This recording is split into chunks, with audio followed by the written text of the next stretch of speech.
하나님께서 오늘 우리에게 허락하신 말씀은 여호수아 10장의 말씀입니다. 여호수아 10장의 말씀, 봉독은 1절에서 15절까지와 22절에서 27절 그리고 42절 함께 하도록 하겠습니다. 여호수아 10장의 말씀입니다. 봉독은 1절에서 15절까지와 2절에서 22절에서 27절 그리고 42절 함께 하겠습니다. 예루살렘 왕 아도니 세덱은 여호수아가 이성을 점령하면서 아이성을 점령하면서 여리고성과 그 왕에게 한 것과 꼭 같이 아이성과 그 왕을 전멸시켜서 희생 제물로 바뀌어가는 소식과 또 기브온 주민이 이스라엘과 화친하고 그들과 함께 살고 있다는 소식을 듣고 몹시 놀랐다. 기브온으로 말하면 왕이 있는 도성처럼 큰 성읍이고 아이성보다도 더 큰 성인데다가 기브온 주민은 모두 용맹한 전사들이었기 때문이다. 그래서 예루살렘 왕 아도니 세덱은 헤브론 왕 호함과 야르무드 왕 비람과 라기스 왕 야비야와 에글론 왕 드빌에게 전가를 보냈다. 내게로 와서 나를 도와주십시오. 우리가 함께 기브온을 칩시다. 기브온이 여호수아와 이스라엘 자손과 화친하였다고 합니다. 그리하여 아모리 족속 다섯 왕 곧 예루살렘 왕과 헤브론 왕과 야르무드 왕과 라기스 왕과 에글론 왕이 연합하여 그들의 모든 군대를 거느리고 올라와서 기브온을 공격하려고 진을 쳤다. 기브온 사람들은 길갈 진에 있는 여호수아에게 전가를 보냈다. 이 종들을 버리지 마십시오. 속히 우리에게로 와서 우리를 구출하여 주십시오. 우리를 도와주십시오. 산간 지방에 거주하는 아모리 왕들이 연합군을 끌고 우리를 공격하였습니다. 여호수아는 정예 부대를 포함한 전군을 이끌고 길갈에서 진군하여 올라갔다. 그때에 주님께서 여호수아에게 말씀하셨다. 그들을 두려워하지 말아라. 내가 그들을 너희 손에 넘겨 주었다. 그들 가운데서 한 사람도 너를 당할 수 없을 것이다. 길갈에서 떠난 여호수아의 군대는 밤새도록 진군하여 기습 작전을 폈다. 주님께서 이스라엘 군대 앞에서 그들을 혼란에 빠지게 하시니 여호수아는 기브온에서 그들을 크게 무찔러 승리하였다. 그는 베토롯 내 오르막길을 따라서 아세가와 막게다까지 추격하여 그들을 무찔렀다. 그들이 이스라엘 군대 앞에서 도망하여 벳토론의 내리막길에 이르렀을 때에 주님께서 거기에서부터 아세가에 이르기까지 하늘에서 그들에게 큰 우박을 퍼부으셨으므로 많은 사람이 죽었다. 우박으로 죽은 자가 이스라엘 자손의 칼에 찔려 죽은 자보다 더 많았다. 주님께서 아모리 사람들을 이스라엘 자손에 넘겨주신 날에 여호수아가 주님께 아뢰었다. 이스라엘 백성이 보는 앞에서 그가 외쳤다. 태양아 기브온 위에 머물러라. 달아 아얄론 골짜기에 머물러라. 백성이 그 원수를 정복할 때까지 태양이 멈추고 달이 멈추어 섰다. 야살의 책에 해가 중천에 머물러 종일토록 지지 않았다고 한 말이 바로 이것을 두고 한 말이다. 주님께서 사람의 목소리를 이 날처럼 이렇게 들어주신 일은 전에도 없었고 뒤에도 없었다. 주님께서는 이처럼 이스라엘을 편들어 싸우셨다. 여호수아 및 그와 함께한 모든 이스라엘 군대가 길갈에 있는 진으로 돌아왔다. 22절에서 27절입니다. 그때 여호수아가 명령을 내렸다. 굴 입구를 열어라. 저 다섯 왕을 끌어내어 내 앞으로 데려오너라. 그들은 명령대로 그 다섯 왕을 굴에서 끌어내어 여호수아에게로 끌고 왔다. 그 다섯 왕은 예루살렘 왕과 헤브론 왕과 야르무드 왕과 라기스 왕과 에글론 왕이다. 그들이 이 다섯 왕을 여호수아에게 끌고 오자 여호수아가 모든 이스라엘 사람을 불러 모으고 그와 함께 전투에 나갔던 지휘관들에게서 명령하였다. 가까이 와서 너희 발로 이 왕들의 목을 밟아라. 그러자 그들은 가까이 나아가서 발로 왕들의 목을 밟았다. 여호수아가 지휘관들에게 말하였다. 두려워하지 말고 놀라지 마시오. 굳세고 용감하시오. 주님께서 당신들이 대항하여 싸우는 모든 원수에게 다 이와 같이 하실 것이요. 그런 다음에 여호수아는 그들을 쳐 죽여서 나무 다섯 그루에 매달아서 저녁 때까지 나무 위에 그대로 달아두었다. 해가 질 무렵에 여호수아가 지시하니 사람들은 나무에서 그들을 끌어내려 그들이 숨어있던 그 굴에 던지고 굴 어귀를 큰 돌로 막았다. 그곳은 오늘날까지 그대로 있다. 42절의 말씀입니다. 이스라엘 하나님이 이스라엘의 편이 되어 싸우셨기 때문에 여호수아는 단번에 이 모든 왕과 그 땅을 손에 넣었다. 아멘. 하나님의 말씀입니다. 주님 안에 참 행복한 일상을 맞이하는 월요일입니다. 이 새벽에 주님의 축복이 가득하시기를 바랍니다. 오늘 늘상 우리가 성전 기도가 이어지고 있습니다. 이 예배당에 나와서 주님을 바라보며 함께 기도할 수 있음이 너무 큰 복입니다. 함께 성전 기도에 동참하시기를 바라겠습니다. 오늘 본문을 읽으면서 정말 대단하다 하는 마음이 듭니다. 여러분들은 이런 기적을 경험한 적 있으십니까? 해와 달이 멈춰 서는 기적. 나의 기도로 말미암아 해와 달이 멈춰 서는 기적 말입니다. 가나안 연합군과 전쟁을 치르던 여호수아 군대가 가나안 연합군을 압도하고 있었습니다. 그때 승전기를 다 잡은 때에 해가 뉘엿뉘엿 지고 있는 거예요. 그러자 여호수아가 강력하게 외치죠. 12절에 태양아 기브논 위에 머물러라, 달아 아얄론 골짜기에 머물러라. 그러자 13절에 보면 백성이 그 원수를 정복할 때까지 태양이 멈추고 달이 멈췄다고 말합니다. 그 결과 이스라엘 군이 계속 떠 있는 태양 아래에 계속 전쟁을 할 수 있었기 때문에 완전히 승리하게 됩니다. 자, 너무나 엄청난 기적 아니겠습니까? 여호수아는 태양과 달을 향하여 외쳤고 태양과 달은 그의 선포대로 멈춰 섰어요. 그러나 이 기적의 사건에서 우리가 정말 놀라야 할 것은 따로 있다 하는 마음입니다. 기적보다 더 크신 주님을 바라보며 기적보다 더 크신 주님을 순도 100% 신뢰하는 여호수아의 믿음입니다. 여호수아에게는 하나님을 향한 순도 100%의 믿음이 있었습니다. 하나님이 기적보다 더 크시다. 근데 그 하나님이 지금도 우리와 함께 하신다. 이것이 100% 믿어졌단 말입니다. 그 믿음이 있으니 전세가 자신들 쪽으로 기울여졌을 때 하나님이 하시는 일이라고 믿고 하나님의 권세로 태양과 달에게 선포한 거죠. 여호수아가 붙잡은 약속의 말씀이 있습니다. 오늘 8절 말씀인데요. 그때에 주님께서 여호수아에게 말씀하셨다. 그들을 두려워하지 말아라. 내가 그들을 너희의 손에 넘겨주었다. 그들 가운데서 한 사람도 너를 당할 수 없을 것이다. 여호수아가 리더십으로 세워지던 1장에서부터 지금까지 하나님은 항상 말씀하십니다. 두려워하지 말아라. 강하고 담대하라. 내가 너와 함께 하리라. 여호수아는 이제 이 말씀이 완전히 자신의 말씀으로 100% 믿어진 거예요. 하나님이 우리와 함께 하시지. 그 주님을 바라본 것입니다.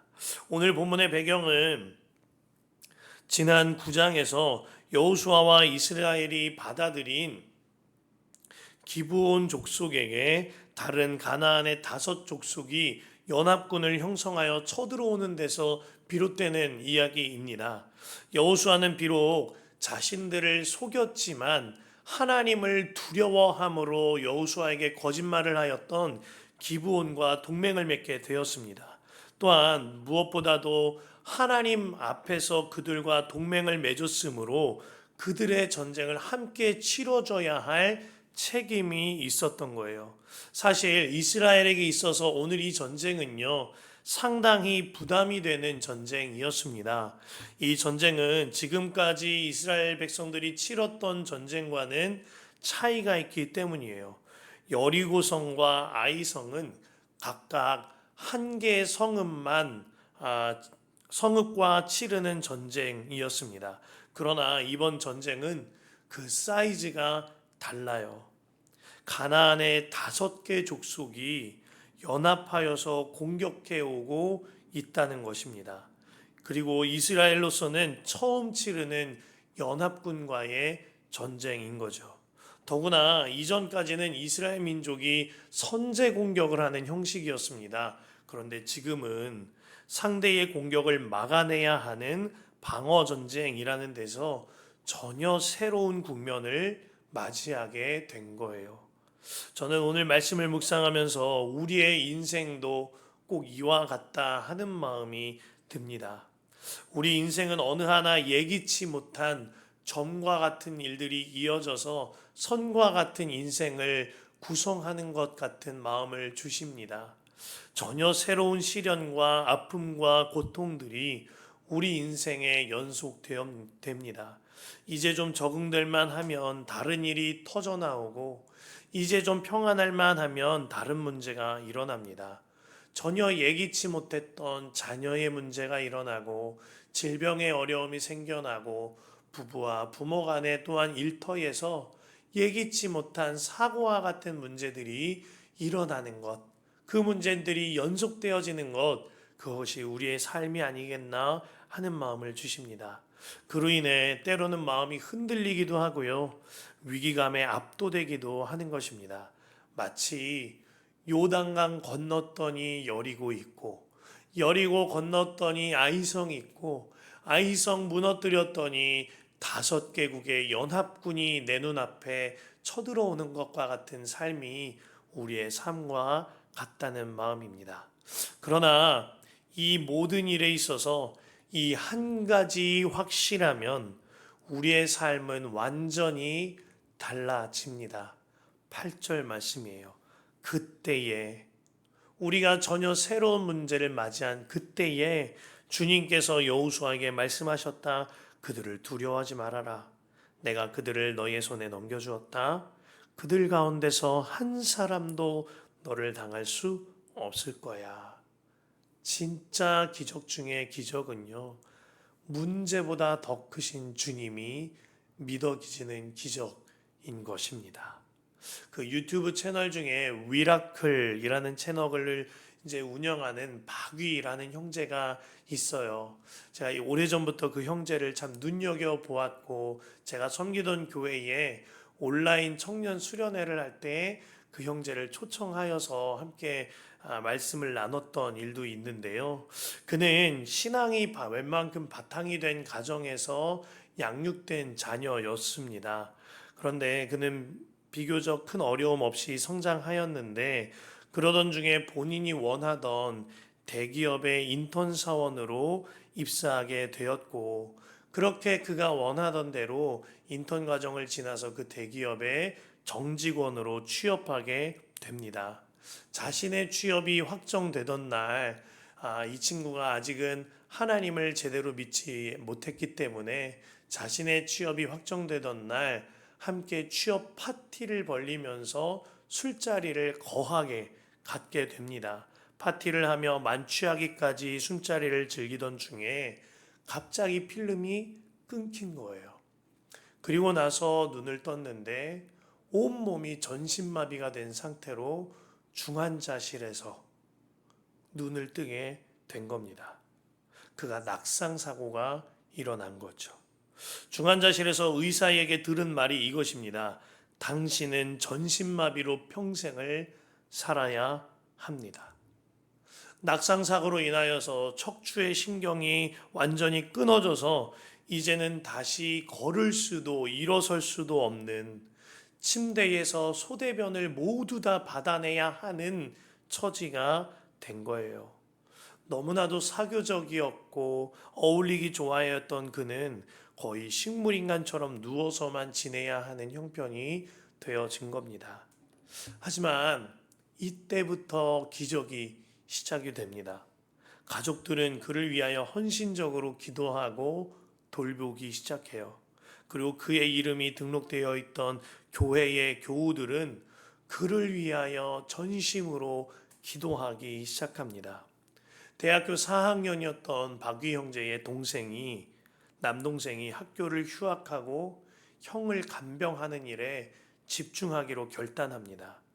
한참 형을 간병하였던 동생에게 박위 형제가 물어봅니다. 누구누구야, 동생아, 너에게 있어서 장애란 뭐라고 생각하니? 동생이 대답하죠. 형, 장애는 우리 가족을 단단하게 묶어주는 끈이야. 이러한 기도와 사랑 끝에 박위 형제는 전신마비가 된 병상에서 하나님을 인격적으로 만나게 됩니다. 그리고 그 한 기도회에 참석했을 때 예수님을 인격적으로 만나게 되어 부르짖으며 소리내어 기도하게 되었다고 하였습니다. 그렇게 부르짖으며 기도할 때 정말 기적적인 일이 일어나요. 본인의 몸이 본인이 그토록 원하던 대로 강대상 앞에 기도할 수 있도록 본인의 몸이 앞으로 나아가고 있는 겁니다. 그가 의자에서 일어나서 뚜벅뚜벅 그 두 발로 걷는 것이 아니라 그 교회에, 그 집회에 참석한 성도들이 그 의자를 하나둘씩 들어주고 그 형제를 앞으로 한 사람 한 사람 옮겨주며 길을 내어준 거예요. 그로 말미암아 그 형제가 강대상 앞에 와서 눈물로 기도할 수 있게 되어진 겁니다. 그 본당 뒤편에서 앞길로 오는 그 내내 박위 형제의 눈물이 폭포처럼 쏟아졌습니다. 그렇게 강대상 위에서 그가 기도할 수 있게 되어진 거죠. 비로소 그는 과거의 자신의 모든 일상이 당연한 삶이 아니라 매일이 기적이었음을 깨닫고 고백합니다. 그리고 그의 기도가 바뀌었다 그랬어요. 이전에는 하나님 일으켜 주세요 이렇게 기도했는데 이제는 하나님 나 더 이상 일어나지 않아도 돼요. 남들을 일으키는 자가 되게 해주세요. 이렇게 그 기도가 바뀐 거예요. 마침내 그가 하나님의 복음을 전하는 메신저로 살아가게 됩니다. 자신의 몸짓 하나하나가 사람들에게 희망을 줄 수 있겠다. 나의 간증 하나하나가 사람들에게 소망을 줄 수 있겠다. 이 믿음으로 산 거죠. 그리고 이제 머지않은 10월에는 귀한 믿음의 배필과 결혼을 앞두고 있다는 소식도 듣게 되었습니다. 기적보다 더 크신 주님, 문제보다 더 크신 주님, 그 주님이 나와 함께 계시는 것이 믿어지는 믿음, 이것이요 기적 중에 기적인 거죠. 오늘 여호수아 10장의 연합군들이 몰려오는 것에 대하여 이르기까지 하나님께서는 여호수아와 이스라엘의 믿음의 문제를 항상 다뤄주셨어요. 그들이 요단강을 건널 때 믿음을 사용하여 순종의 걸음을 내딛고 머금으로 요단강을 건널 수 있었죠. 그들이 여리고성을 무너뜨릴 때 믿음을 사용하여 7일 동안 그곳을 13바퀴 돌았습니다. 그때에 하나님께서는 믿음의 말 외에는 어떤 말도 하지 못하게 하여 주셨어요. 믿음을 다뤄주신 거죠.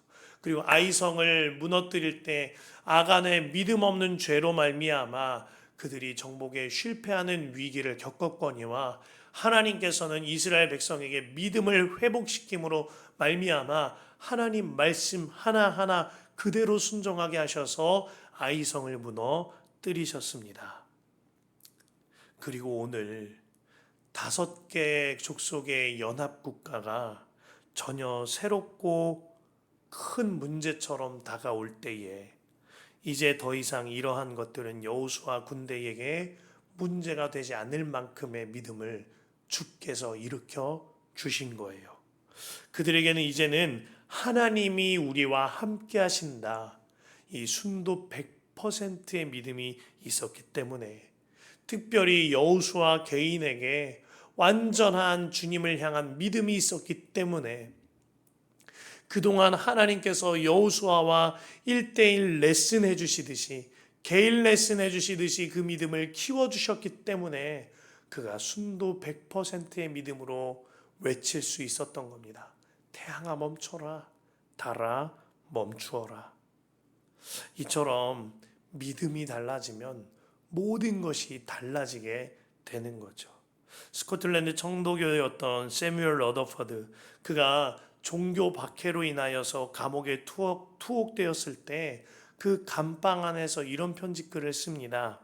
지난밤 예수께서 내 감방 안으로 다녀가셨다. 그러자 감방에 있는 잿빛 같던 벽돌이 루비가 되어 빛이 났다. 어떤 상황 속에서도 나와 함께 하시는 주님을 믿는 믿음이 모든 것을 달라지게 하는 거예요. 여호수아의 선포가 그와 같았던 거죠. 여호수아는 하나님을 믿고 선포하였고 하나님께서는 하나님을 사랑하며 신뢰하는 여호수아의 편을 들어 주셨습니다. 42절과 14절에 주님께서 이스라엘의 편을 들어 주셨다 쓰셨거든요. 14절 말씀 보면 주님께서 사람의 목소리를 이날처럼 이렇게 들어주신 일은 전에도 없었고 뒤에도 없었다. 주님께서는 이처럼 이스라엘을 편들어 싸우셨다. 태권도 하얀 띠 7살짜리 꼬맹이가요, 태권도 까만 띠 6학년짜리 형 앞에서 당당하게 따질 수 있는 비결이 있어요.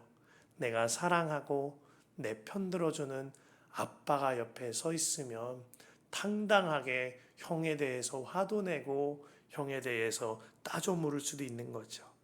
이와 같은 일이 여호수아와 이스라엘 백성들에게 일어난 거예요. 하나님이 내 편이니까, 그게 믿어지니까 당당하게 전쟁에 임할 뿐만 아니라 기적을 경험하는 삶 살게 되어진 겁니다. 여호수아는 이후에 특별한 명령을 합니다. 완전한 승리 이후에 막게다굴에 숨어있는 이 5왕을 잡아오게 해요. 그리고 그 이스라엘의 모든 군사 지휘관들을 불러서 이 5왕들의 목을 직접 밟으라고 명령합니다. 그리고 그렇게 죽은 왕들을 나무에 매달아서 모든 백성들이 다 보게 만들었습니다. 그 말씀이 24절과 26절이에요. 그들이 이 5왕을 여호수아에게 끌고 오자 여호수아가 모든 이스라엘 사람을 불러 모으고 그와 함께 전투에 나갔던 지휘관들에게 명령하였다. 가까이 와서 너희 발로 이 왕들의 목을 밟아라. 그러자 그들이 가까이 나아가서 발로 왕들의 목을 밟았다.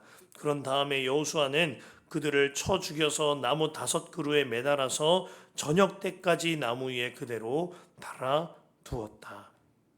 주를 향한 믿음은요, 개인에게만 머물러야 하는 것이 아닌 겁니다. 주를 향한 믿음은 산불처럼 불이 산에 번져나가는 것처럼 한순간에 모든 이들에게 확 번져나가야 되는 거예요. 여호수아가 이를 알았고 이에 대한 갈망이 있었기 때문에 지휘관들로 하여금 왕들의 목을 밟아라, 모든 백성들로 하여금 죽은 시체를 보아라 하게 만들었던 것입니다. 이와 같은 일이 우리에게 일어나야 하는 거죠. 저는 간증을 굉장히 중요하게 여깁니다. 성도님들의 간증을 들을 때에 너무나 은혜가 되거니와 더 풍성한 간증이 있기를 더욱더 기도하게 되어집니다. 물론 간증에는 위험성도 있어요. 하나님보다 사람이 보여질 위험도 있고, 간증 뒤의 삶에 대하여 간증한 사람은 더욱더 높은 삶의 기준이 제시되어야 합니다. 그래서 마틴 로이드 존스 목사님 같은 경우에도 설교와 설교자라는 책에서 간증에 대하여 아주 조심스럽게 다루고 있지요. 그러나 내 삶에 역사하신 하나님에 대한 간증마저 없는 삶은 더 위험한 겁니다. 하나님께서는 우리의 삶에 날마다 역사하고 계시고 날마다 함께하고 계시는데, 그 주님의 역사하심과 인도하심을 한 번도 알아채지 못하고 살아간다면, 한 번도 하나님을 경험하지 못하고 산다면, 그리하여 나와 동행하시는 하나님을 누리지 못하고 산다면 그보다 더 아쉽고 비참한 일은 없는 거죠. 우리가 함께 속회를 통하여서, 그리고 밴드를 통하여서, 예수동행 일기의 나눔을 통하여서 우리의 삶을 서로 고백하는 까닭이 있는 거예요. 내 삶의 역사하시는, 날마다 기적을 베푸시는 주님을 함께 간증하고 나누고, 그로 인하여 믿음을 사용하여 기적을 사는 매일임을 서로가 깨닫게 되기 때문인 겁니다. 에이든 토저가 이 같은 말씀하였습니다. 하나님께서는 우리의 오감을 통하여 하나님을 알려주신다. 눈을 통하여 우리가 나무를 보고 하늘을 볼 때 우리의 시각을 통해 하나님을 알려주십니다.